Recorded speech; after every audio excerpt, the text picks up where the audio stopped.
Yo les Pikachu, j'espère que vous allez bien et que vous êtes prêts pour cette série de vlogs au Japon. Avant de commencer, je voulais juste vous prévenir, désolé si le cadrage est pas parfait. J'ai eu une cadreuse qui n'était pas vraiment habituée à son travail, donc c'était assez compliqué par moment, mais avec les vidéos, ça va aller de mieux en mieux, normalement.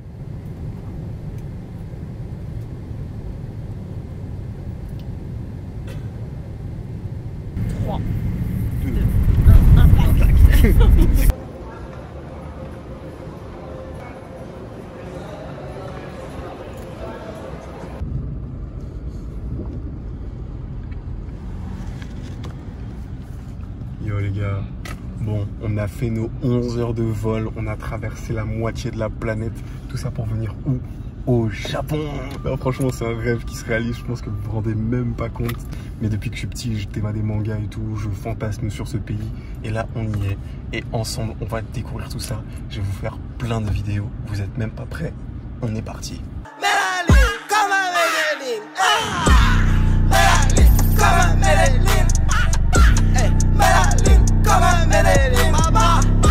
Je suis bien arrivé à l'hôtel, je suis déjà allé capturer quelques Pokémon, toi-même tu connais, Canartichaud, introuvable en Europe, on l'a trouvé directement en arrivant au Japon. En tout cas voilà, on a une petite chambre bien sympa, le truc est un peu petit mais vas-y au calme ça va. Et je vais vous montrer la vue en balle aussi. Donc voilà, la vue est quand même plutôt pas mal. Notre premier hôtel du coup, il est dans la zone de Gotanda. Bon, moi je sais pas trop, hein, je connais pas trop les différentes zones ou quoi. Juste je sais que c'est pas trop loin de... C'est où que je t'ai dit d'aller tout à l'heure? On n'est pas loin de Shibuya en fait, donc c'est pas mal déjà. Là franchement je vous cache pas, on est tous les deux un peu fatigués, enfin moi surtout en tout cas.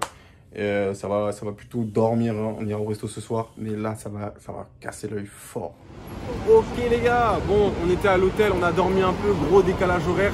En France, normalement, il est 13h, mais là, ici, il doit être quelque chose comme 20h. On avait faim, on est parti grailler un truc en balle, on se balade en même temps. Nous sommes à Shibuya.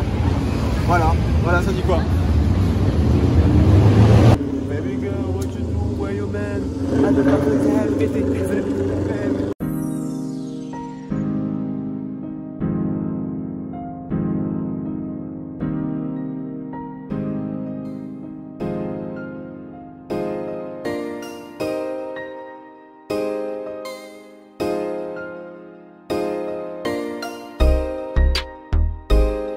Et oui, Jamy, je me trouve en direct de Shibuya, devant le plus grand carrefour du monde. Et comme tu peux le voir, il y a du monde.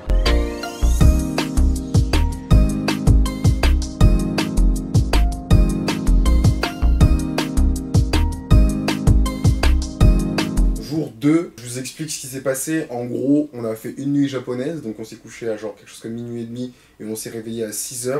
Et ensuite on a redormi genre peut-être de 8h jusqu'à 13h, genre ça c'est une nuit française tu vois, en gros c'était au minuit 5h ou 6h en France. Enfin bref, en tout cas on a salement dormi. Le jet lag c'est pas des lol. Là on va un peu se balader, on va essayer d'aller peut-être à Suprême, on va essayer peut-être d'être dans des parcs, dans des trucs comme ça, essayer de voir un peu. Pour l'instant on est toujours en mode tranquille, ça visite et tout, sans point fixe en gros tu vois. Mais après dans les jours qui vont venir on aura des grosses activités qu'on a prévues.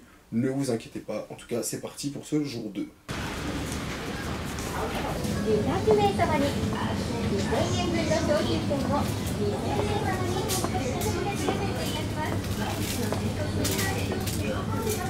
Là, si on fume dans le Airbnb, on va être viré. C'est ce qu'ils disent. Viré de Airbnb, attention.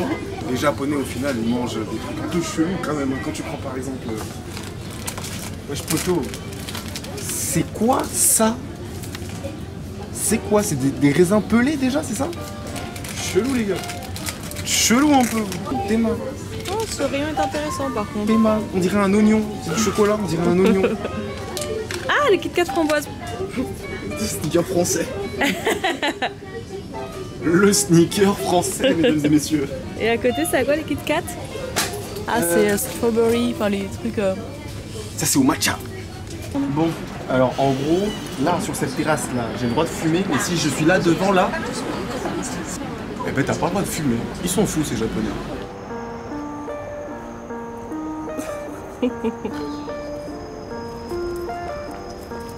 Bon alors là, on est dans un espèce de parc façon, vous avez vu l'entrée là-bas, c'est genre pas son temple un peu, grande ligne droite. J'ai croisé des gens là, ils sont même entrés là-bas, genre à l'entrée là. Et en fait ils m'ont dit non, franchement on kiffe ton drip Lucci, vas-y viens je te prends en photo. Et là je m'apprête à publier la photo directement sur Instagram. Je vais juste d'abord mettre une petite phrase, le drip est japonais tu vois. Tenteki wa no igo desu. Voilà, le drip est japonais, tu le sais, tu vois. Hop, bam, bam. Waouh, vas-y, c'est carrément frais. Comment dire au revoir au Japon tout en restant thug? Fini le...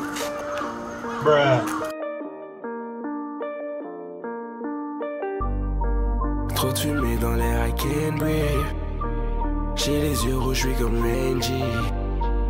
Et je vis tous les jours en holidays. That boy is Benihana. Trop de fumée dans l'air, I can't breathe. J'ai les yeux rouges, je suis comme Renji. Et je vis tous les jours en holidays. Je veux pas de lèche-botte car mes shoes sont trop expensive.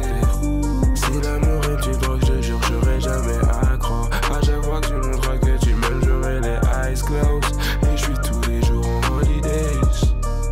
Et je suis tous les jours en holidays. Si je te donne pas de like, c'est que j'aime pas ton profil. Pour les athées, je rappe comme un dieu, pour les croyants aussi. Je sais pas quoi dire, il y a trop de sang par terre, mais pas les pieds chez nous. Il y a trop de...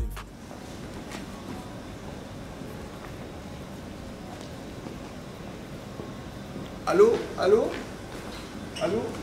Ok les gars, on a fait une petite razzia chez Bape. Franchement, je suis choqué par les prix, ça coûte carrément moins cher qu'en France. Du coup, on en a profité. Acheter du Bape au Japon, c'est vraiment le bon plan. Je vous ferai un petit déballage plus tard.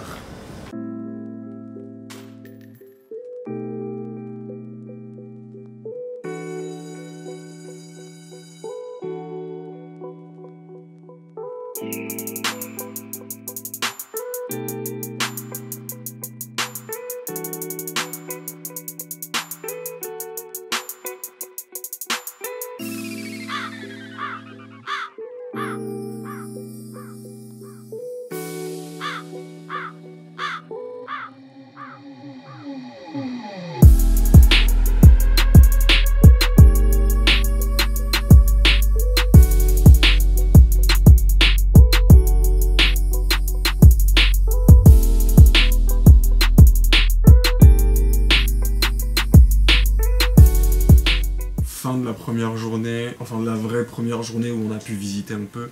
Quoique, genre, on a pas mal dormi quand même au début de la journée, mais tranquille, là ça va, plusieurs choses à vous dire. J'ai capté un poteau qui est positionné directement au Japon. SO Amine, si tu regardes la vidéo, gros, SO toi. Là où il y a des affaires à faire, les gars, c'est que Bape, ici, ça coûte archi pas cher. Déjà, j'étais choqué parce que la détaxe, tu la demandes pas, ils te la font automatiquement, alors qu'en France, t'es obligé de la demander pour qu'ils te la fassent. Donc ils prennent ton passeport, ils agrafent un truc sur le passeport, enfin ça j'ai pas compris.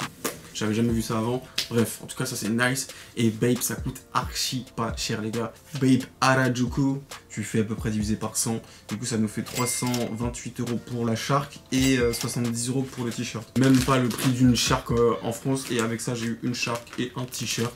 Donc vraiment c'est pas cher. En France on est plutôt autour de 100 € pour un t-shirt. Donc voilà, et la Shark je sais même pas, mais je sais que c'est trop cher. On va partir vite fait sur l'unboxing du coup de ce que j'ai pécho. D'abord nous avons ce Katana T, si j'ai bien compris c'est comme ça que ça s'appelle, avec le logo, avec leur camo violet et par-dessus des grosses écritures japonaises. Je ne sais pas ce qui est écrit. Tiens, si quelqu'un sait lire le japonais les gars, allez-y, faites-vous plaisir. Vous me dites dans les commentaires ce que ça veut dire. Je regarderai ça avec attention parce que c'est quand même un t-shirt que je vais porter et ne pas savoir ce qui est écrit dessus, c'est dommage. J'essaye ça. Ok, taille L. Je suis pas sûr que ce soit la nouvelle collection ça, parce que après la Shark que j'ai c'est la nouvelle collection. Je vais vous la montrer, vous allez voir c'est archi frais. En tout cas le t-shirt, bon taille L j'avais testé déjà, je sais comment ça taille, tout va bien. Par contre au Japon, enfin en tout cas à Harajuku, tu ne peux pas essayer les vêtements. Genre j'ai demandé d'essayer, ils m'ont dit non, on peut pas essayer. J'ai essayé de prendre une vidéo aussi, pas de vidéo, genre comme Suprême en France. Après Bape, moi j'avais pris des vidéos quand j'y étais, donc en France en tout cas, à ce niveau-là il n'y avait pas de problème. Mais là ils ont dit non. Ok les gars. Bon, jugez pas le bas, c'est le bas de l'hôtel, hein, qui donne des pyjamas de toute façon. Et donc nous avons ce dernier modèle de Shark. Passez les commandes, hein, je vous ramène vos Sharks, tout ça, je me prends ma com bien sûr. Au début j'ai essayé en M, pas convaincu. Du coup ça c'est du L. Pas du tout, c'est du XL. Mais non, c'est du XL. Oui, t'as été en c'est L. vrai. Oh, Ça va les lumières? énervé. J'avais essayé le L au début. Pas ouf, j'étais un peu trop serré dedans, ces japonais ils sont vraiment minuscules. Du coup là c'est du XL. Et je pense qu'on est mieux dedans, moi je préfère un peu quand c'est ample. Ça j'ai pu l'essayer par contre. La Shark j'ai pu l'essayer, mais le t-shirt j'ai pas pu. Et voilà. Lourd. Bon moi je vous dis la vérité, hein, c'est ma première Shark, la première Shark ever que j'ai. En plus c'est la dernière collection donc c'est nice ça, tu vois, genre un peu ça c'est mon côté sapologue, hein, mon côté africain, tu vois. Dernière collection, tout ça on est là. J'avais déjà des t-shirts et juste en France je trouve que ça coûtait ridiculement cher. Tu payes beaucoup de taxes pour rien. Donc je suis venu à la source, tu vois. Au moins là tu peux pas être déçu. Je vais te montrer un peu sur les côtés. Il y a les yeux, il y a les yeux derrière, il y a les yeux derrière. Drip from Japan. Ah, j'ai oublié de vous montrer. Il est où mon bigot? Ah, il est là, il est là, il est là, il est là. Très sympathique coque pour aller avec cette Shark. Bon, c'est une coque, hein, tu vois, c'est bon, quoi. Faut pas déconner non plus. J'avais vu que c'était disponible sur leur compte Instagram, donc je me suis dit, vas-y, comme je vais au Japon, je vais le prendre. Bref, c'était l'histoire de Bape au Japon, archi frais. J'ai kiffé. Brand new Shark, on est bien. Là, je vais aller me coucher et demain, day 2 ou 3, je sais pas trop. Day 3.